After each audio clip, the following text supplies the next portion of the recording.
We are back on Morning Line. Thanks for joining us. Taking your phone calls, 737-7587 on access to public records and the like. David Plazas is with us from the Tennessean, who's closely followed this along with all of us in this business. But he really pays close attention. The Tennessean certainly has been part, as have Channel 5 on occasion, lawsuits trying to pursue things that have been shut off to us.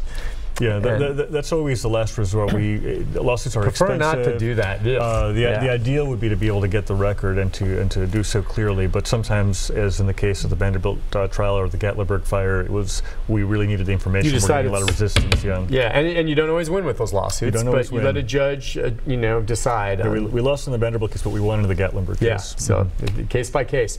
Let's take some calls. We've got Ann. Ann, good morning. Hi, Ann. Good morning. Last week I made over 40 calls concerning bills that are being argued at this time. Only one office that I phoned informed me on how I could follow live streaming while my representatives argued my opinion on those bills. Certain records should be open to anybody, and all meetings that are concerning their constituents should be open to the public. They should be live streamed. They should be. That's what sunshine laws are all about.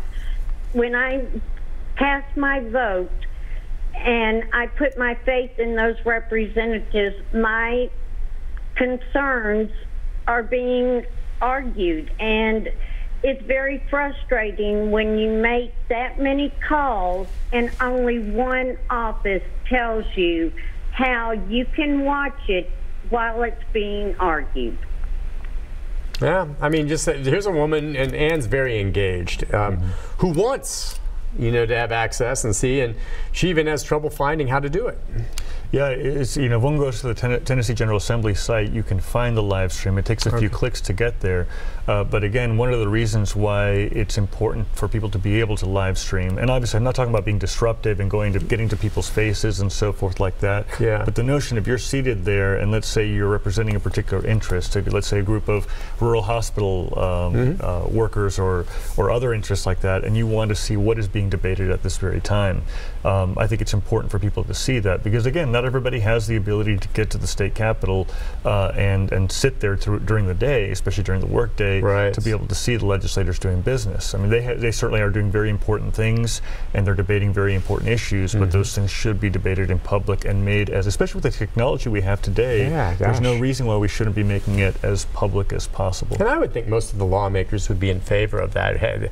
Most of them have never met a camera they don't like, and they're just there doing their business, and it shows them doing their job. And I can't imagine them not wanting these open meetings. It's not like it's cloak and dagger stuff going on. And one of the things I mentioned in the editorial with regard to disruptions, if there is someone who's being disruptive, certainly they can be That's removed. a different ballgame. So, absolutely. But the question of saying, if you're not supposed to tweet or Facebook Live or do whatever to be able to get your message across, that's restricting access again. And obviously, some people will put their own perspective and spin on something, but the ideal is just to make it as open as possible. Imagine if you hear something in somebody's own words, it's sometimes more effective than trying to imagine what was said. Sure, read it, yeah. I mean, it's kind of like, courts are another issue, Rule 30, right? And, the access, and that the Supreme Court, and Chris Clark here at Channel 5 was behind a lot of that, is the assumption is that cameras will be allowed in there, with the exception coming when a judge, for some reason, decides not to. And I find that at times there are judges that I'm not sure fully understand Rule 30, and they should know better, in my opinion. But in general, that's the case.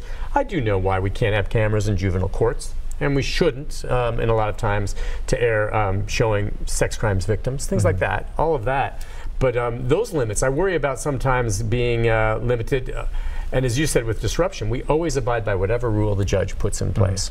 And I understand if we violate those, he or she has every right to kick us out.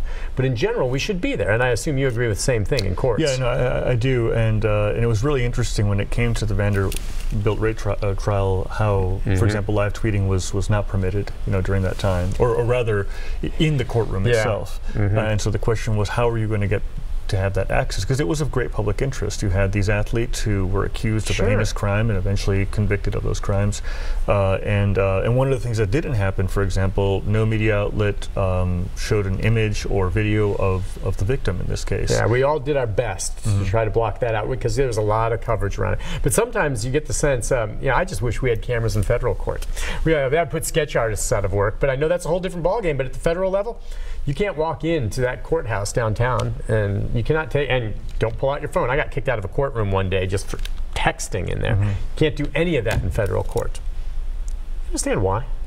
I think a lot of it is to preserve the dignity of the court, so to speak. But again, the people, whether you're a federal judge or a local judge, you still work for the people. Transparent. I've never understood the federal court thing. Federal court's no better than the state court, in my opinion. They're all courts, and they should be open. Let's go to Cindy. Hi, Cindy. Hey, Cindy, what's on your mind? Hi, Nick. Hi. What's up? How you doing? Good. Anyway, I was just calling to say,